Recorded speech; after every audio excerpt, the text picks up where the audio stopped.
주시기를 부탁드립니다. 오늘 하나님께서 우리에게 허락하신 말씀 찾겠습니다. 창세기 50장입니다. 창세기, 구약성경 창세기 50장 15절부터 21절까지의 말씀을 찾아서 합독하시겠습니다. 창세기 50장 15절부터 21절까지의 말씀, 7구절의 말씀을 저와 여러분들이 한 절씩 교독하고 마지막 절 21절은 큰 목소리로 합독하겠습니다. 제가 15절 말씀을 읽겠습니다. 요셉의 형제들이 그들의 아버지가 죽었음을 보고 말하되 요셉이 혹시 우리를 미워하여 우리가 그에게 행한 모든 악을 다 갚지나 아니할까 하고,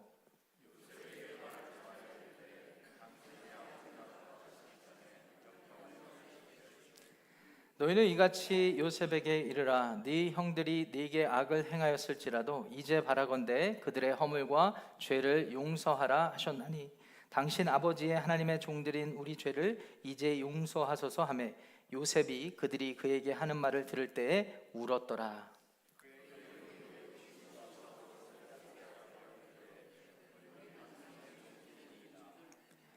요셉이 그들에게 이르되 두려워하지 마소서. 내가 하나님을 대신하리이까.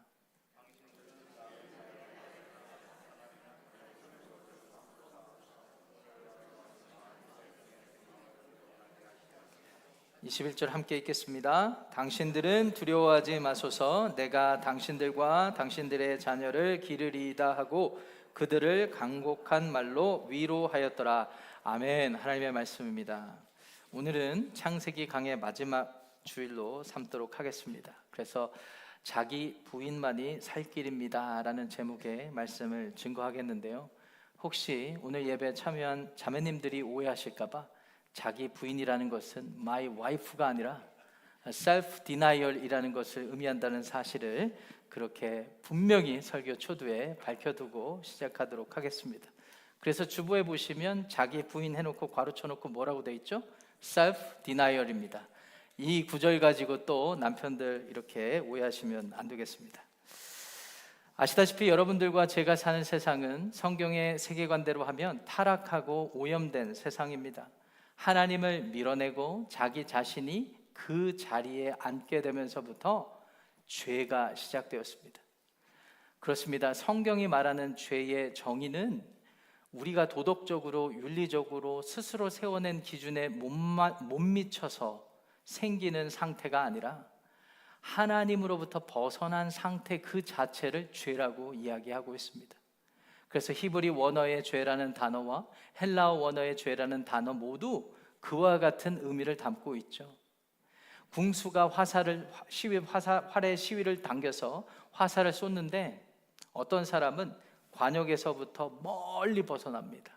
어떤 사람은 아주 가까운 곳으로 쏘기는 하는데 그 어느 누구도 관역에 관통하지 못합니다. 관역 근처에 가지를 못합니다. 성경은 이 상태를 죄라는 단어로 표현해 주고 있죠. 하나님과 우리와의 관계에서 이 의미는 어떠한 의미일까요? 아무도 하나님의 영광에 이루지 못하는 상태가 죄라는 것입니다. 어디서부터 시작되었을까요?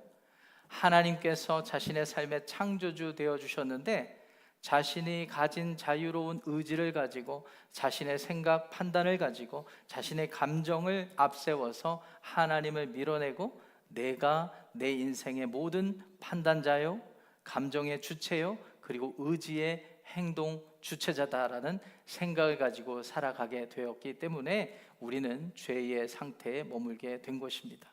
그래서 사도 바울은 로마서에서 모든 사람이 죄를 범하였음에 하나님의 영광에 이르지 못하였도다라고 말해주고 있는 것이죠.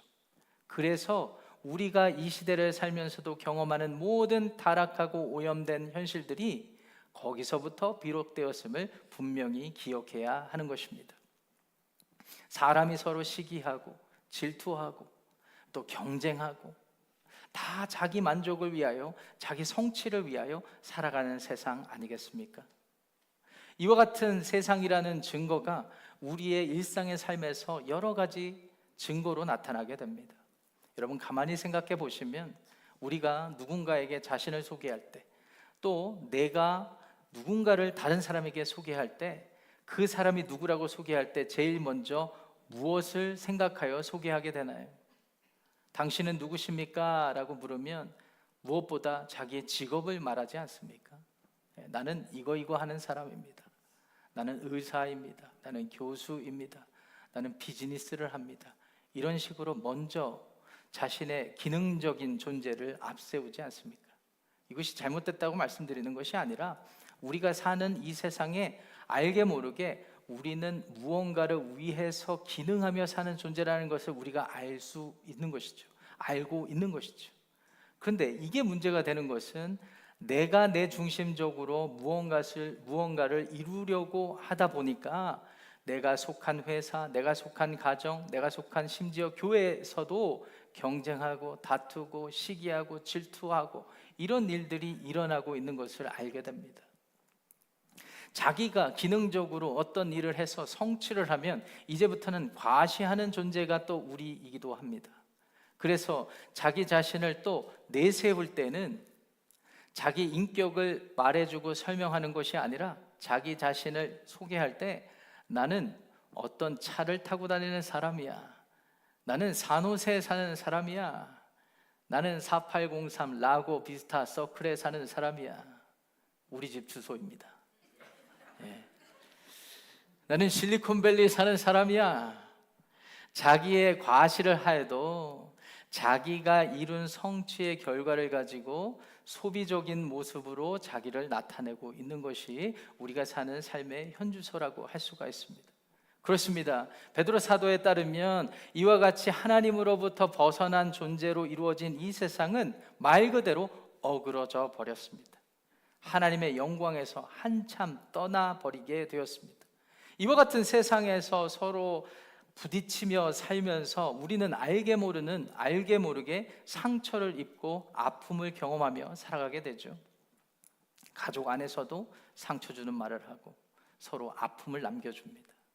회사나 직장에 가면 서로 경쟁하고 인정하지 않고 내가 저들보다 나아야 되니까 그렇게 모함하기도 하고 경쟁해서 뒤처지기도 하고 앞서기도 하면서 알게 모르게 상처가 쌓여가는 그런 세상을 살아갑니다. 누군가는 이런 세상이 정상이라고 말할 수 있습니다. 다 그렇게 사는 거야. 다 그렇게 사는 거야. 이렇게 얘기할 수 있습니다. 그런데 성경은 그렇다고 말하지 않습니다. 성경은 이 세상이 하나님 앞에 온전치 않다라고 분명히 말합니다. 그리고 성경은 이 세상에 존재하는 모든 인간은 자기의 영광을 위해서 살고 있다라고 단언해 주고 있는 것입니다. 이렇게 살다가 죽으면 무슨 의미가 있겠습니까? 이렇게 자기를 드러내고 자기 영광을 위해서 살다가 그런 삶을 살면 어떤 의미가 있겠습니까? 그래서 성경은 우리에게 분명히 선언해 줍니다. 구원이 필요하다고 말이죠. 하나님께서는 독생자 자기 아들 예수 그리스도를 이 땅에 인간으로 보내주셨습니다. 그리고 인간으로 사시면서 누구보다 철저히 하나님 앞에 헌신되고 순종된 존재로서 이 땅을 살아가게 하시고 심지어 십자가를 지게 하심으로 죽으시고 부활하신 그분의 능력을 힘입어 그를 믿는 자들은 하나님의 영광에 이를 수 있게 하는 기회를 주셨다는 사실을 믿으시기 바랍니다. 이것이 성경이 선포하는 복음이거든요. 이것이 복음이거든요. 복된 소식, 좋은 소식이거든요. 우리가 이 사실을 알면서 새로운 삶을 살 때 하나님께서는 우리의 삶을 이전에는 경험하지 못했던 타락하고 어그러진 세상에서 새로운 빛을 보고 새로운 삶의 방식으로 살아가게 할 수 있다는 사실을 기억하시기를 바랍니다. 자기 영광을 쫓으며 살아가는 세상 속에서 하나님은 자기를 부인하며 하나님을 신뢰하는 삶이 될 때 그것이야말로 생명의 삶, 새로운 삶이라는 사실을 우리에게 일깨워 주고 계시는 것입니다. 오늘 본문에 등장하는 요셉이 그와 같은 자기 부인의 삶을 실천하고 살았던 삶이라고 할 수가 있습니다. 오늘 본문에 나오는 주된 내용만 정리해서 말씀드리고 생각해 보자면 이렇습니다. 오늘 본문에 요셉을 형들이 찾아와요. 그 형들은 누구입니까? 자신에게 해악을 끼쳐서 노예로 끌려가고 힘들게 하고 상처를 주고 아픔을 주었던 존재들입니다. 그런 형들이 이제 요셉 앞에 서서 용서를 구하고 있는 것이죠. 그런데 요셉은 그들 앞에 서서 용서할 뿐만 아니라 그들을 책임지겠노라고 약속까지 해주는 것 아니겠습니까? 이 과정이 쉽지 않았습니다. 오해하지 말아야 할 것은 요셉은 형들이 준 상처를 잊어버린 게 아닙니다. 형들이 자신에게 남겨준 아픔을 잊지 않았습니다. 다 고스란히 마음 한켠에 담아두고 있었습니다. 그럼에도 불구하고 그가 상처를, 아픔을 자신의 것으로 여기면서도 그것을 뛰어넘는 초월하는 하나님의 관점으로, 특별히 하나님의 섭리적 관점으로 살아갔을 때 하나님은 그의 삶 가운데 평안과 위로를, 하나님은 그를 통하여 또 다른 생명을 살리는 믿음의 통로로 삼게 하셨다라는 것입니다. 쉽게 말해 자기의 영광을 드러내는 세상 속에서 상처를 입고 아픔을 얻은 요셉이었지만 자기를 부인함으로 하나님의 섭리적 관점에서 모두를 품고 모든 일들에서 위로를 얻고 평안을 얻었던 삶이 요셉의 삶이었다라는 것입니다. 오늘 이 예배에 참여한 저와 여러분들의 삶 역시 그와 같기를 원합니다. 우리 역시 어떠한 커뮤니티에 소속이 되어서 알게 모르게 상처와 아픔을 입고 살아가고 있습니다. 그런데 여러분, 우리가 하나님의 은혜 안에 있을 때 그 모든 상처와 아픔이 위로받고 평안을 누리게 된다는 사실을 기억하시기를 바랍니다. 나아가서 자기를 부인함으로 하나님의 섭리적 관점으로 누군가를 품고 누군가를 섬기는 삶을 살아서 요셉처럼, 예수님처럼 믿음의 열매가 된다는 사실을 기억하시고, 오늘 예배를 시작으로 새롭게 시작된 한 주, 저와 여러분들의 삶과 가정이 그와 같은 복의 복을 누리게 되시기를 주님의 이름으로 간절히 축원합니다. 자, 그렇다면 우리는 무엇을 어떻게 해야 이 요셉처럼, 예수님처럼 자기의 영광을 쫓는 시대에 자기를 부인함으로 하나님을 드러내는 삶을 살 수 있을까요? 두 가지의 교훈으로 오늘 본문의 말씀을 중심으로 나누도록 하겠습니다. 첫 번째, 상처를 하나님의 섭리 안에서 해석해 보세요. 상처를 하나님의 섭리 안에서 해석해 보시기 바랍니다. 요셉 이야기를 해보겠습니다. 요셉이 지난주 말씀을 통하여서 바로 왕의 꿈을 제대로 해석을 해주자 어떤 일이 일어났죠? 바로가 요셉에게 그 모든 재반 일을 다 맡겼습니다. 그래서 이전에는 감옥에서 겨우 간수장 하다가 이 사람이 스케일이 남달라졌어요. 애굽이라는 당대 초강대국의 국무총리가 된 것입니다. 하나님을 두려워하는 사람이었기에 어느 자리에 가든 신실하게 그 일을 감당했습니다. 그래서 요셉이 해몽해 준 대로 풍년이 찾아왔을 때 애굽의 식량을 넉넉하게 비축하였고, 곧 이어서 흉년이 찾아왔을 때 그 식량으로 애굽 사람들을 먹여 살렸습니다. 그런데 애굽 주변에 있는 사람들도 먹고 살기 힘들었기 때문에 애굽 사람들만 먹여 살린 것이 아니라 이제 애굽 주변의 중소 국가들에서 나와서 돈을 주고 식량을 구입하여 사가게 되었습니다. 이로 인하여 요셉의 정책이 주변의 많은 이방 나라들도 살리게 되는 통로가 되었고, 또 나아가서 애굽이라는 나라가 이로 인해서 큰 유익을 얻게 되었죠. 돈을 받고 파니까 많은 돈이 남았죠. 그래서 경제적 이득을 얻게 된 것입니다. 근데 여기서 우리가 잊지 말아야 될 것은 애굽이라는 당대 초강대국, 그리고 그 강대국을 중심으로 중소국가들까지 먹여 살렸을 뿐만 아니라 요셉이 그가 속했던 아버지와 형들, 그가 속한 모든 가족을 먹여 살렸다라는 데 있습니다.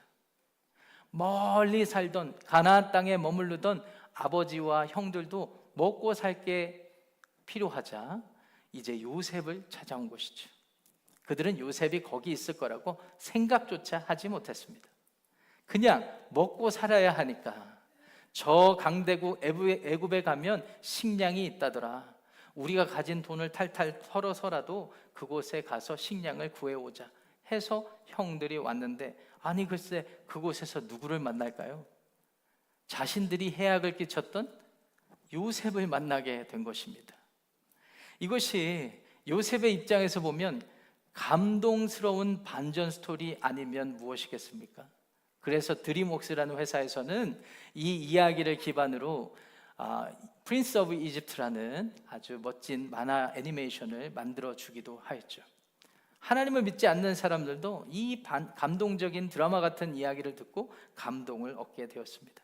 그런데 곰곰이 생각해 보면 이 이야기는 철저히 요셉의 입장에서 감동의 반전 스토리이지, 형들의 입장에서 보면 충격적이고 공포스러운 반전 스토리입니다. 시간이 흘렀습니다. 아버지 야곱이 죽게 되었습니다. 야곱은 죽을 때에 모든 형제들을 불러놓고 축복해주고 죽었습니다. 그런데 이제 야곱이 죽으니까, 아버지가 돌아가시니까 형들이 불안에 떱니다. 왜 그랬을까요? 자신들이 동생 요셉에게 한 행동이 있거든요. 해코지해서 그를 죽이려고 하였는데 노예로 팔리게 되고, 그렇게 해서 2차 저차 오랜 시간 죽은 줄로 알았던 그가 애굽의 총리가 되었으니 말입니다. 그것도 자신들을 살리는 존재가 되었으니, 그런저런 이유로 살았는데 이제 아버지가 돌아가셨으니 어떡하나라는 마음으로 이제 형들이 두려움에 떨게 되죠. 아버지가 돌아가시자마자 형들이 요셉에게 나옵니다. 그래서 아버지가 하지도 않은 거짓말까지 하면서 용서를 구하게 되죠. 형들이 요셉에게 말합니다. 야, 아버지가 사실은 돌아가시기 전에 우리더러 너에게 가서 형들을 용서하라고 했어 라고 잊지도 않은 거짓말을 한 것입니다. 거짓말이 분명한 게, 우리가 50장 마지막 장까지 읽으면서 그 중간의 내용 중에 그 어디에도 야곱이 축복과 저주를 하면 했지 요셉에게 용서해 주라고 한 일이 없습니다. 그러니까 지어낸 것이죠. 그렇게 아버지를 앞세워서 나아가 요셉에게 용서해 달라고 빌고 있는 것입니다. 그러면서 급기야 오늘의 본문 중에 18절 말씀에 보면 이제부터 우리가 당신의 종들입니다 라고까지 고백하고 있지 않습니까? 시기하고 질투하고 미워하고, 그래서 못되게 하고 요셉에게 해악을 끼칠 때는 언제고, 이제 와서 입장이 바뀌어서 우리가 너의 종들입니다 이렇게 말하고 있습니다. 여러분들 같으면, 여러분들이 요셉의 위치라면 어떻게 하시겠습니까? 저보다 인격이 훌륭하신 분들이어서 너그러이, 그래 이제 내가 총리가 되었으니 다 먹여 살리지 뭐, 그러면서 받아들여 주실 분들입니다. 그런데 저는 아닌 것 같습니다. 저같이 옹졸한 존재는 이런 상황에 말은 그래 괜찮아 형 이렇게 해놓고 어떻게 해서든 통쾌하게 복수할 만한 존재입니다. 웃는 분들이 더러 계시니까 웃는 분들도 저와 크게 다르지 않다라고 믿겠습니다. 사람은 그런 존재이죠. 어그러진 세상은 그런 세상입니다. 사람이 복수할 때는 복수할 줄 알고 그렇게 통쾌함을 느끼며 사는 어그러진 세상이기 때문입니다. 그런데 요셉은 형들의 용서를 구하는 말을 듣고 울기 시작합니다. 요셉이 울었다라는 말은 요셉이 형들로부터 상처를 입지 않았다는 게 아니에요. 요셉이 형들로부터 아픔을 얻었지만 아픔을 다 잊었다라는 말이 아니에요. 그의 울음에 담긴 의미, 눈물에 담긴 의미는 형들이 말한 대로 나 정말 힘들었어요, 나 진짜 힘들어요 라는 의미입니다. 그런데 힘들고 수고하고 고생한 아픔을 고스란히 간직한 채 요셉이 하는 말을 들어보십시오. 오늘 본문에서 가장 중요한 구절들이 되니까 19절 20절 말씀을 한 목소리로 화면을 통해 읽어보겠습니다. 시작. 요셉이 그들에게 이르되 두려워하지 마소서, 내가 하나님을 대신하리이까. 당신들은 나를 해하려 하였으나 하나님은 그것을 선으로 바꾸사 오늘과 같이 많은 백성의 생명을 구원하게 하시려 하셨나니. 우선 형들에게 두려워하지 말라고 안심시켜 줍니다. 그리고 다른 해석을 형들에게 말해줍니다. 형들이 나에게 해악을 끼치려 하였으나 그 악을 하나님께서 선으로 바꿔주셨습니다. 그래서 우리 가족들을 살리게 하시는 선한 목적을 이루어 주셨습니다 라고 이렇게 이야기를 해줍니다. 그것도 울면서 말이죠.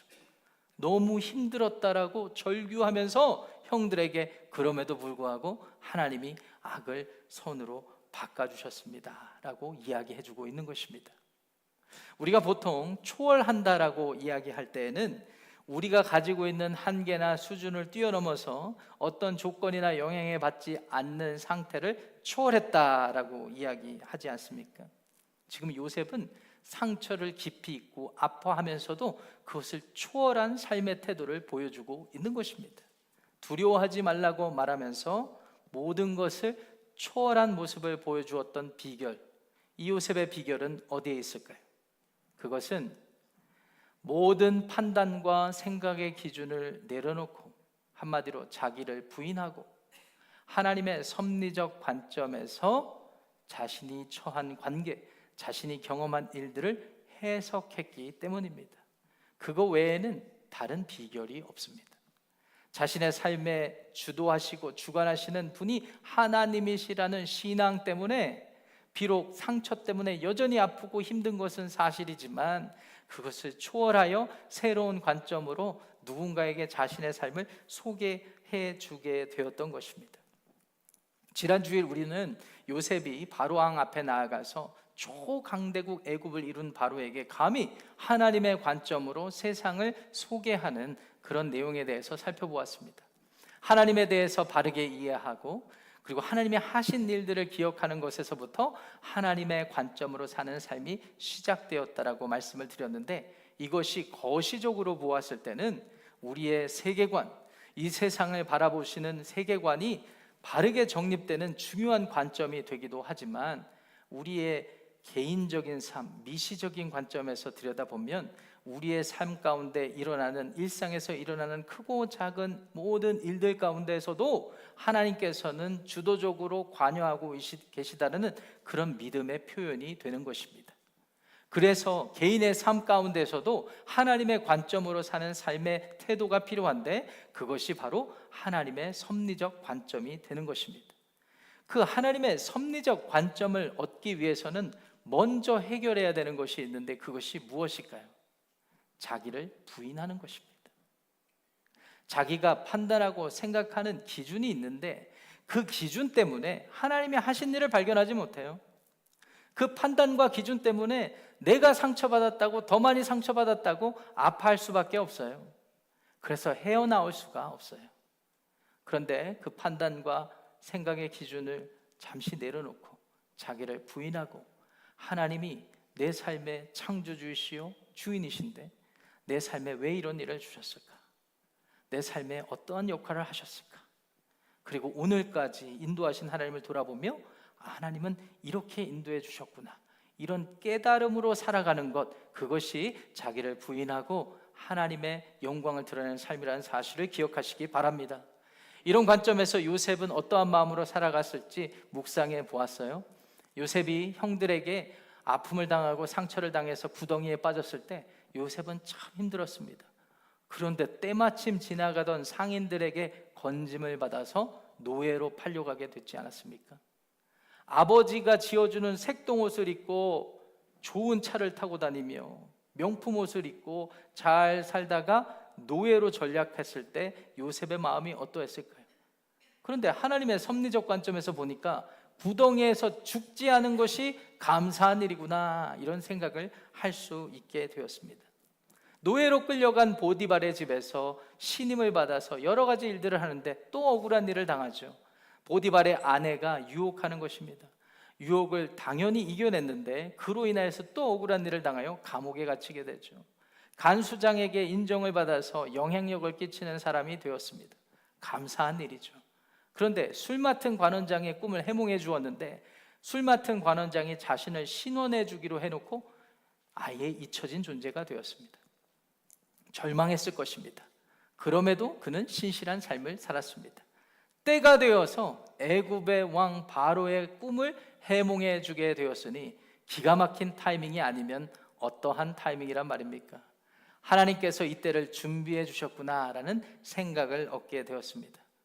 애굽의 총리가 되었습니다. 총리가 되어서 이제 가정을 꾸리고 아들을 둘을 낳았습니다.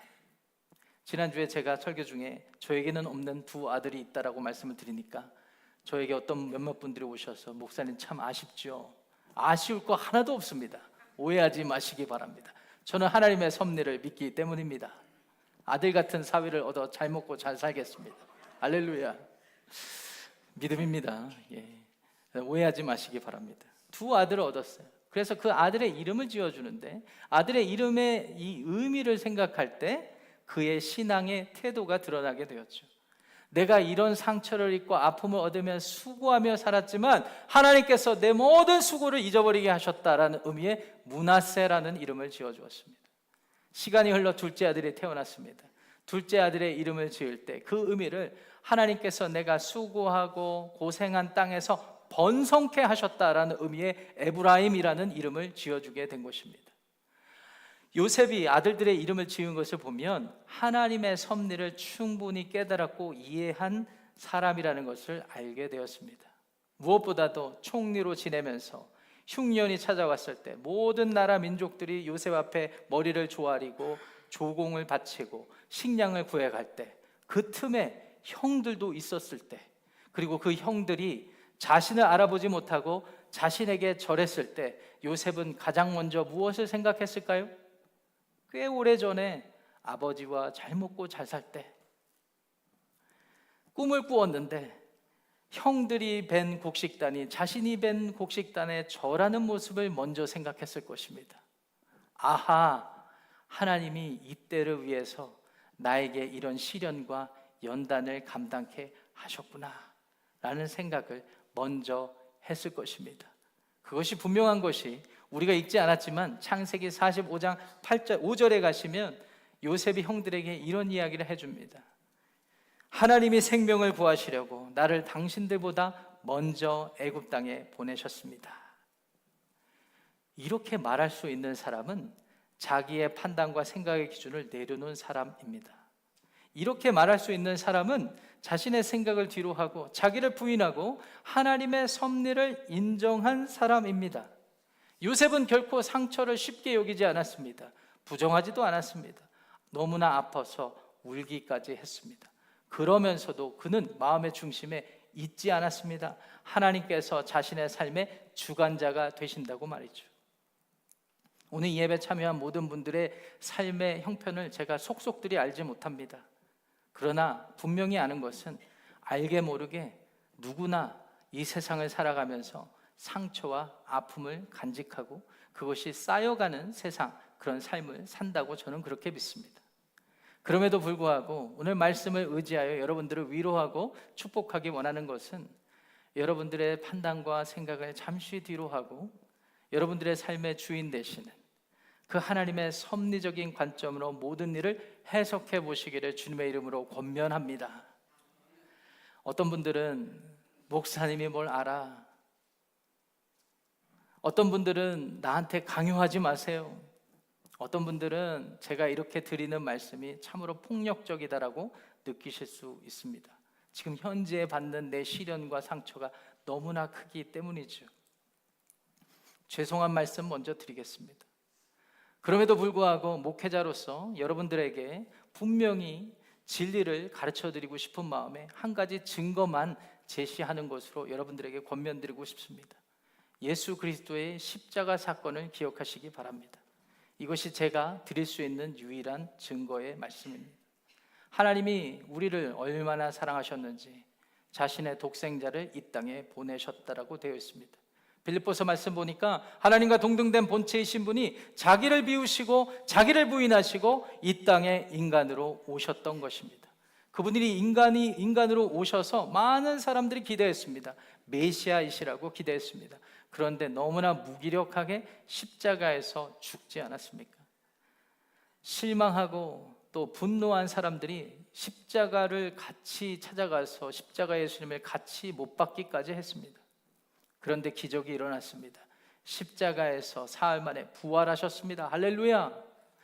부활하신 주님을 만나서 모든 일들을 꿰어보니까 하나님께서 예수님을 보내셔야만 했던 이유가 있었고, 인간으로 오셔야만 했던 이유가 있었고, 인간으로 십자가를 지고 완전히 죽으셔야만 했던 이유가 있었던 것이죠. 그 이유는 무엇일까요? 하나님의 자리에 하나님을 대신하여서 죄를 범하고 타락한 이 어그러진 세상에 속하여 상처받고 아픔만 있는 사람들을 구속하여 주시기 위하여 인간을 대신하여 하나님이 비로소 인간이 되어주셨고, 인간을 대신하여 죽으셔서 죄의 값을 해결해 주셨고, 죽음이 끝이 아니요 죽음 가운데 부활하심으로 우리에게 참 소망 영생을 주었다라는 사실, 이 모든 과정과 내용이 십자가 사건에서 드러난다는 사실을 믿으시기 바랍니다. 여러분, 이것이 하나님이 자기를 부인하고 하나님의 섭리적 관점으로 살아가게 될 때에 우리가 얻는 구원을 가르쳐주는 유일한 증거 사건이라고 저는 그렇게 믿습니다.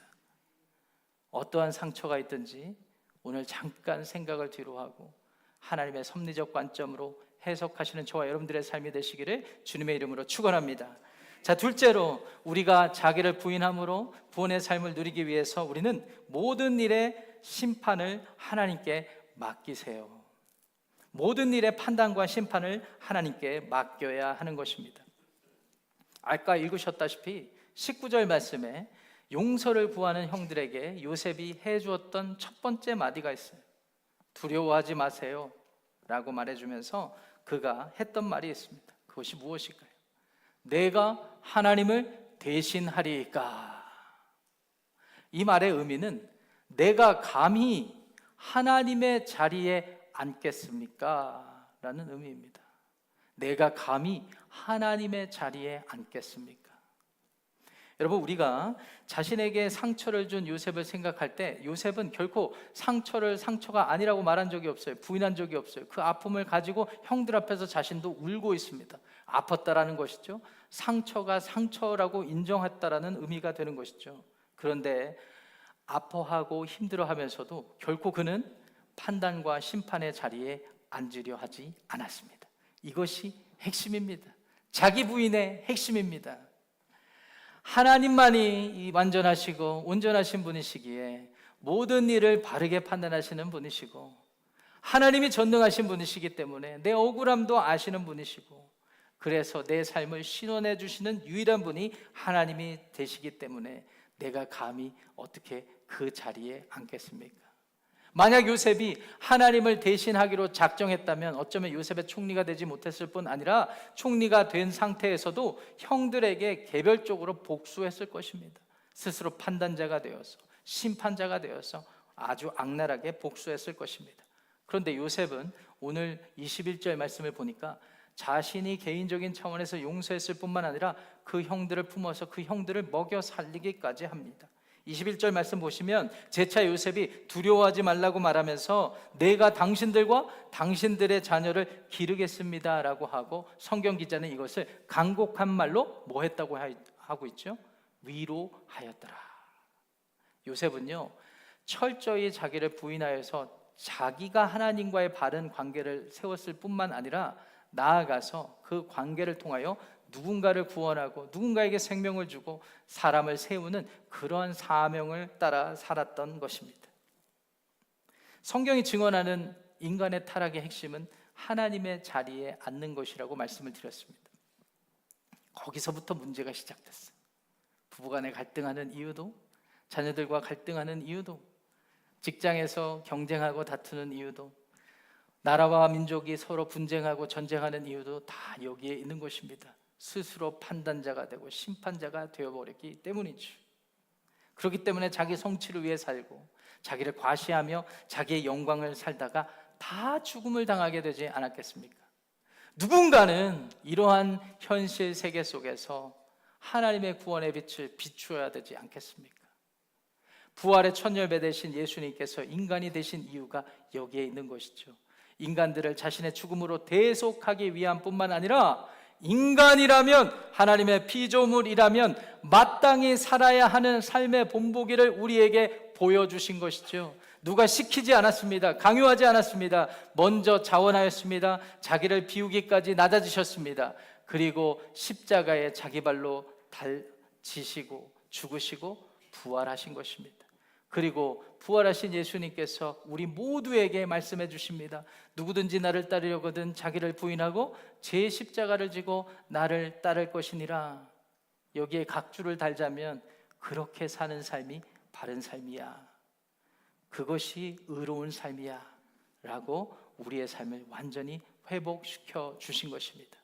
따라서 우리가 예수님을 믿고 영원히 구원을 얻고 영생을 보장받을 뿐만 아니라 영생을 시작했을 뿐만 아니라 우리의 삶의 가치가 새롭게 규정되는 것입니다. 우리가 사는 새로운 삶은 이제부터는 나의 영광이 아니라, 나를 과시하는 삶이 아니라 나를 부정하고 나를 부인함으로 하나님을 드러내는 복된 삶, 원래 창조되고 지음받은 삶의 원래의 목적으로 돌아가는 삶, 그래서 하나님께 영광이 되는 삶을 살게 되는 것입니다. 사랑하는 성도 여러분, 하나님께서 우리를 독생자의 피값으로 구원하신 것을 기억하시기를 바랍니다. 자기의 모든 판단 기준을 뒤로 하시기 바랍니다. 상처가 있으시죠? 아프시죠? 하나님의 섭리적 관점으로 이해해 보려고 노력하시기 바랍니다. 힘들고 어려울 때 기도 부탁하세요. 같이 기도합니다. 같이 기도하면서 하나님의 구원을 경험하기를 원합니다. 나아가서 모든 판단과 심판이 하나님께 있다는 사실을 기억하시고, 여러분들 안에 문제가 해결되며 여러분들을 통해 또 다른 사람들이 생명을 얻고 위로를 받는 사명의 통로, 또 하나님의 일꾼으로 살아가시게 되시기를 우리 주님의 이름으로 간절히 축원합니다.